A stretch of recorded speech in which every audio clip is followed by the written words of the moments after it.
Standard बताया कि गौड़िया वैष्णव में क्या स्टैंडर्ड है। कौपीन कंठाश्रित, तो गोपाल भट्ट गोस्वामी वृंदावन निवास करते थे और हमेशा कृष्ण चिंतन में, गौरांग महाप्रभु के चिंतन में लगे रहते थे हमेशा।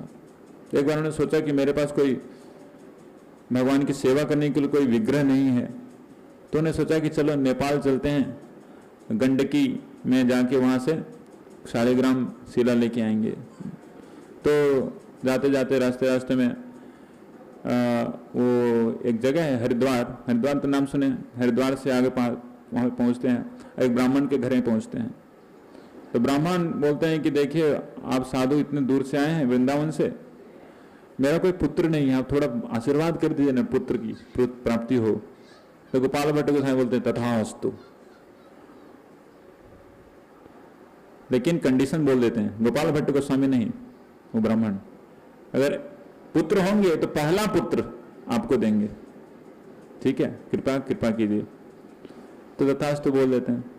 गोपाल भट्ट गोस्वामी गंडकी पहुंचते हैं, गंडकी से 12 शिलाओं का वहां से उद्बोधन करते हैं। 12 शिला लेके आते वृंदावन, 12 उन शालिग्राम शिलाओं की आराधना कर रहे होते हैं।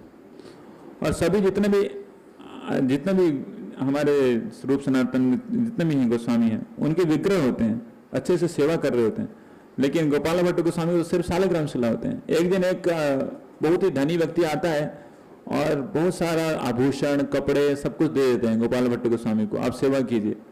और गोपाल भट्ट गोस्वामी रो रहे होते हैं कि क्या है भगवान, मैं कैसे सेवा कर सकता हूँ, आप तो शालिग्राम के रूप में है, मैं कैसे आपका मुकुट पहनाऊंगा, कैसे आपके कपड़े लगाऊंगा, कैसे आपका आभूषण लगाऊंगा।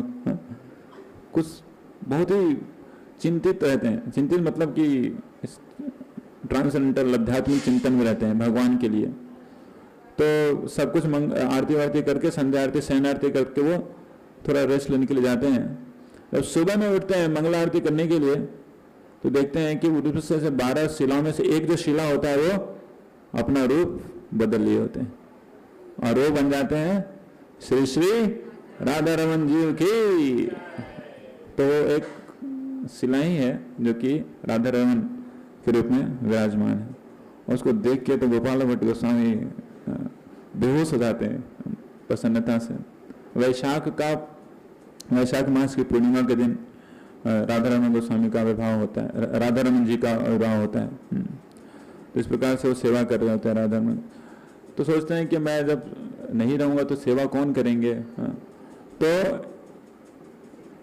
एक दिन एक व्यक्ति मंदिर के सामने, मंदिर तो रहता नहीं उस समय उतना, तो कुटिया के सामने नॉक करता है, ठकठकाता है।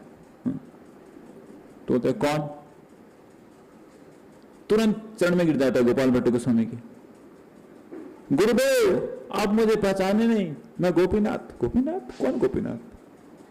अरे आपकी कृपा के द्वारा मैं आया हूं इस संसार में। कौन, क्या?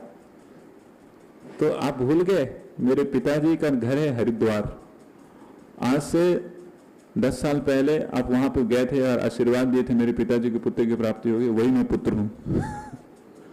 और मेरे पिता ने बोला था कि जब तुम आओगे तो फिर मेरा कोई पुत्र होगा तो आपको दूंगा। तो उन्होंने मुझे भेज दिया, मैं आपके सेवा में।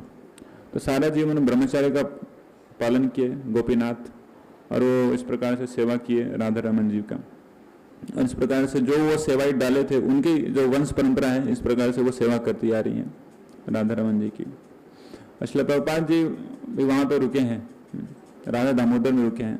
और जब भक्तों को कुछ कंफ्यूजन होता था कि कैसे विग्रह की सेवा की जाए, तो श्रील प्रभुपाद जी हमेशा बोलते थे आप जाओ राधा रमन मंदिर में जो स्टैंडर्ड है उसको सीखो। तो शुरुआत में वहाँ से सब कुछ सीखे भक्त लोग, और उसी स्टैंडर्ड के साथ अभी जो सेवा हो रही है पूरे विश्व भर में इस्कॉन के मंदिरों में। तो इस प्रकार से गोपाल भट्ट गोस्वामी विनम्रता के प्रतिमूर्ति स्वरूप थे।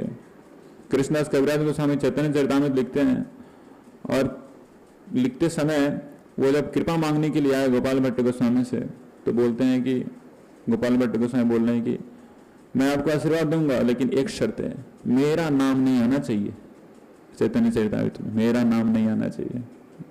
तो ये भाव था उनका। इतने गुह्य भक्त थे, अपने अभिमान की कभी भी मतलब आशा नहीं की है। जो शुद्ध भक्त होते हैं हमेशा विनम्र रहते हैं, कोई भी सेवा अपने अभिमान हेतु नहीं करते, अपितु सिर्फ भगवान और भक्तों की सेवा और उनकी खुशी के लिए ही करते हैं। तो ऐसे थे श्रील गोपाल भट्ट गोस्वामी की जय।